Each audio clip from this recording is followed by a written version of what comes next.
Hello, here with me in Gallery. You're watching a little talk when I met the artist and talk about art and more.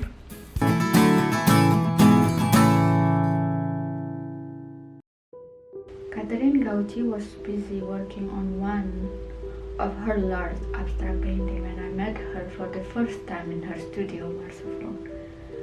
She was as welcome as her art was to my eyes, gently created in a beautiful language of texture.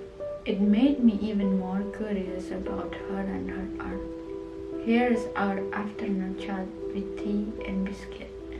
It's like an English lady sings.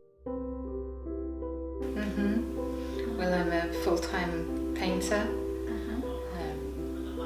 I committed to painting full-time last year, and since then I've been in the studio every day working and developing the work. Really, needed to spend a year developing the work and pushing myself forward and experimenting, learning a lot, and just seeing what I can do. So this is my life and I love it. It is lovely. I love the quiet here. I love being in a quiet space. Just feeling free to express myself and to be who I am and to be very real with the work. So I have this beautiful walk every day from Marseille to Bayer, where my studio is here. So I walk by the sea, by the rocks, and I'm always looking and looking. So I'm inspired on a daily basis to create something, I hope, of the beauty around me. So when I paint, it's with the hope and the aim of transmitting some of that beauty into the work through colour, through the play of light.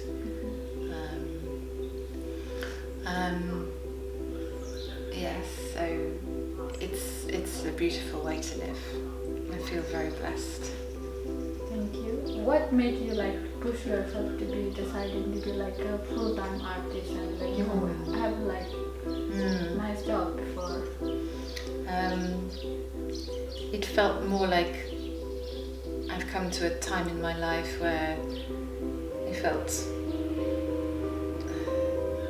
I have to do it. Drawn to it. I was always a part-time painter, trying to fit it in and literally fit it in, space-wise as well. And it's not the same when you're painting in your spare room or in the side of your kitchen. It's not the same. And it was a commitment also, though. It was a commitment to do this. But it's also it felt like an answer, answering a call or something. I started painting when I was 16, and I'm now late 40s, so it's been a long journey. And I've had periods in my life where I've been able to paint full time.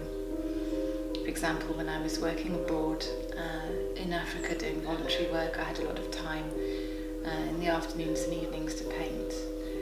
And when I was on my art degree course, I was able to obviously have a studio and for the first time paint there solidly and go into the studio every day then. So there's been times in my life when I've been able to devote myself fully, but now it feels like a proper commitment, and I'm happy to say that I feel the work has developed because of having a whole year now when I've been able to do this. So that's a strong reason. Sorry? It's a strong reason. Yeah. So I have no regrets, and I feel even more compelled to carry on, and not even carry on, just work even harder, or do as much as I can to keep the journey moving forward. It is the journey and the process. What you explain about your art, in a technical. Okay. Yes. Well, I have a background of using different mediums, pastels, acrylic and oil, Mm-hmm. and just pencil. But over the years, my love of colour really has brought me to work solely in oils because of the lustre and the richness and the slight sheen of the paint itself. So again, it's been a development over time of learning about myself and what I want to produce, and experimenting. And now using cold wax medium with the oil enables me to build up layers, to work into the layers, to create a lot of texture, to create transparency, and to work with all of these. But I always come back to the fact that I love the colour, and I want the colour to sing. And so I want the colour to sing its own song. For me, the colour is almost everything. It's the journey of adventure with every painting, and you're never sure where it's going to end up. But of course, I bring myself to every painting. So it's not only the colour singing, but it's sort of my soul speaking. So often the paintings they feel like we bring so much of ourselves and our feelings and our feeling life into the paintings. So, what project you work on right now? What in the future you was like? You know, you might have an exhibition. Like. Yes. Well, I've learned that if I think too much about the exhibition, one tends to become a little out of oneself with the work, and it becomes a bit out of focus. So I prefer to think about the exhibition after I've finished a body of work. Okay. So I've spent the last 13 months working on a body of work. Now that comprises 13 paintings, some on canvas, some on board, all fairly this sort of size. So now I have this body of work, so now I can think of making them public, if you like. Okay. But for me, the private has to come first. Yes, yes. So whether people decide to buy them or not, it sort of becomes irrelevant. Yes, yes. Because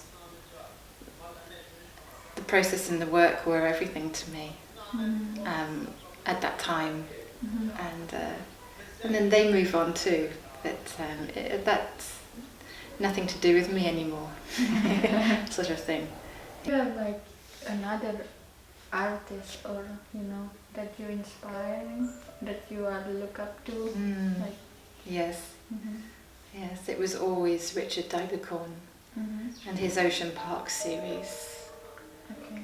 He's recently died, but I followed him through most of his life since I was young, since I was in my 20s at college, and discovered his work. Him and, as I said, the other Are they like artists like him. embed in your work of art a lot, or is it they in your color, like, or something like No, I wouldn't say that. No. Simply giving me the courage, I think, to continue to paint with a focus on abstraction and colour and translucency. Yeah. What is the most like memorable experience, like the most amazing or the most like bad one while you building out this collection? Just every day being here in the space, in the quiet, just the experience of being totally myself and having this chance to do this. So you don't feel like so much difficulty, you know? No. Every day I've found that I've come here and it's just been another step along, like stepping stones, another step forward. Learning or trying something new or whatever, just experimenting. I think it's been an experimental stage. So I've been felt very free. Okay, so there is no really limitation or like no goal that you really like think. My intention is to create with presence, to create a work of presence, of beauty, of completeness. So when I come into the studio, I have that intention for the work, and that is it. That is everything. Okay. Anything else you want to tell me that I don't mention? Like I don't ask. Like maybe you want to tell something else? Just I think how important it is to look all the time. To just keep looking at everything around us and breathe it in, whether it's the light or the colour or we have so much beauty around us here in Gozo, so when we breathe it in, I think that's the meaning of the word inspiration, to inspire to breathe in.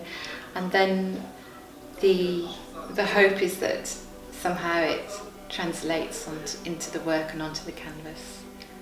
Okay. Through our own feelings also. So it's always about the looking first. So I'm always looking, I'm always gazing at the sea, at the colours, at the rocks beneath the sea, and taking photographs and collecting these memories and images as a storehouse within me, so that it's a day-to-day expression of life. And I believe that art is life. And that's it. Thank you for your time. Thank you. We ended up talking more that day, and we also took a short walking in the countryside around Catherine's studio. She talked about her choice of painting material, that of oil with a beeswax thickening medium, and the other organic matter she found and used, such as sand and limestone, to add texture. What do you think about eco-friendly material for painting? What kind of eco-friendly material right now you are using? Let me know in the comment. If you like Catherine's work and want to know more about her, check the video description below. Thanks for watching. Feel free to like, comment and subscribe. Bye!